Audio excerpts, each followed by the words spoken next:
Berbakti, berbuat baik kepada orang tua itu tidak ada batasnya. Bukan setelah meninggal lalu berakhir kisah kebaikan, tidak. Dan durhaka pun juga masih tetap berlangsung. Biarpun orang tua sudah meninggal dunia, ternyata masih ada durhaka mengalir. Maka hati-hatilah dengan orang tua.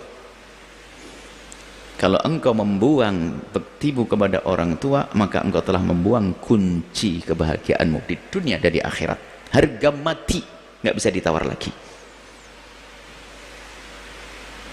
Kalau engkau membuang baktimu kepada orang tuamu, daftar sengsara di dunia dan di akhirat.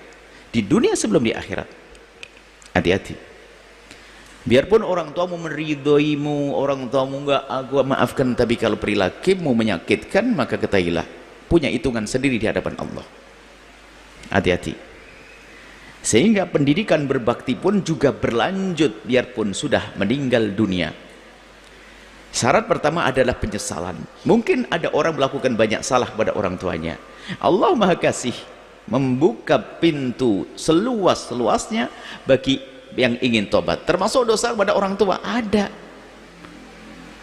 Mungkin maksudnya Anda menyesal, ya kurang banyak baik sama orang tua, bagus, tapi tidak cukup menyesal, tapi tidak berbuat nyesel. Saya nyesel, nggak cukup kalimat nyesel itu di lesan. Kita perlu penyesalan di hati, yang hati menggerakkan anggota tubuh untuk melakukan kebaikan untuk orang tua. Penyesalan sejati. Hati-hati. Ini pertanyaan bagus sekali. Kadang setelah orang tua meninggal dunia seolah habis kisah bakti. Oh, masih ada kisah bakti. Begitu juga masih ada kisah durhaka. Kisah durhaka masih ada. Dalam pertanyaannya ada kisah durhaka itu nanti. Baktinya adalah, nah ini, nanti ada masuk kisah durhakanya langsung. Bakti pada orang tua yang telah meninggal dunia adalah betul.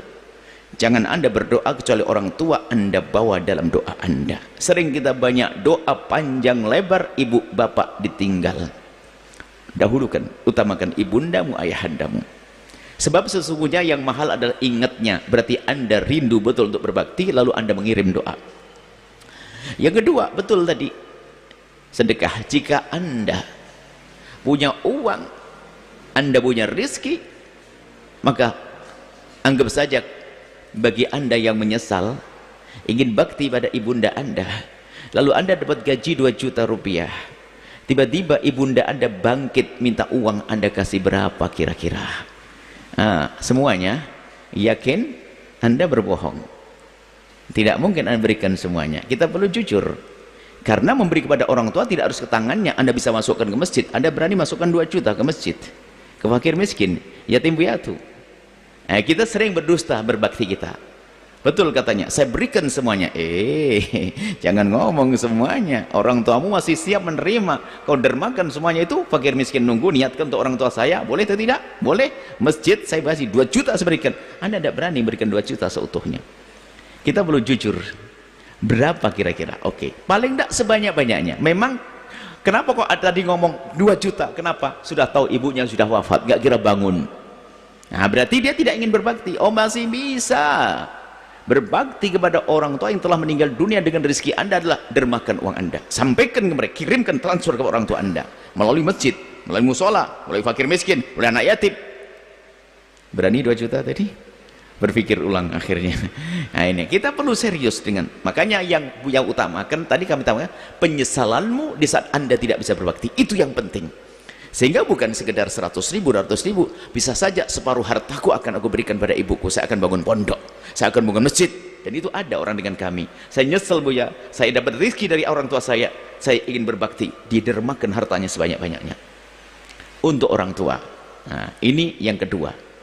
Jadi potong rezeki Anda karena Allah, Anda berikan orang tua Anda melalui jalur-jalur kebaikan, masjid, pesantren dan lain sebagainya. Yang ketiga adalah baiklah kepada orang yang dibaiki oleh orang tuamu. Jika orang tuamu dulu pernah berbagi rezeki kepada tetanggamu di saat hari raya, lanjutkan itu.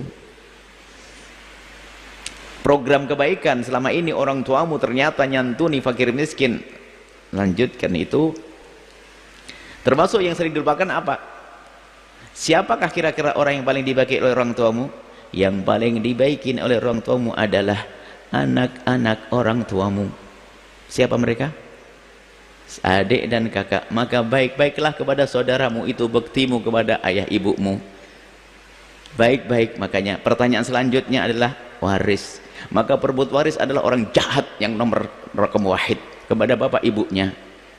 Perebut waris adalah orang durhaka kepada bapak ibunya karena nyakiti adiknya, nyakiti abangnya. Perebut waris adalah punya dosa gede sekaligus. Satu saja cukup masuk neraka, apalagi tiga. Satu, dosa mutus tali persaudaraan. Yang kedua, dosa ngambil hak saudara. Yang ketiga, nyakiti bapak ibunya. Waduh. Dan biasanya yang suka merebut waris justru yang paling soleh katanya. Ahli tahajud, senang puasa Senin Kemis, punya hafalan Quran barangkali, ahli zikir, suka hadir pengajian, punya majelis taklim. Tertipu dia. Ternyata dia jahat dengan saudaranya. Hati-hati. Maka pertanyaan indah, membagi waris serahkan pada ulama, dan pastikan Anda yang paling pertama tersenyum di saat dibagi dengan cara yang benar. Nggak usah ngangkat suara. Kalau ngangkat suara itu iblis pakai kopiah putih, iblis pakai kerudung. Jadi gimana membaginya? Petunjuk syariat.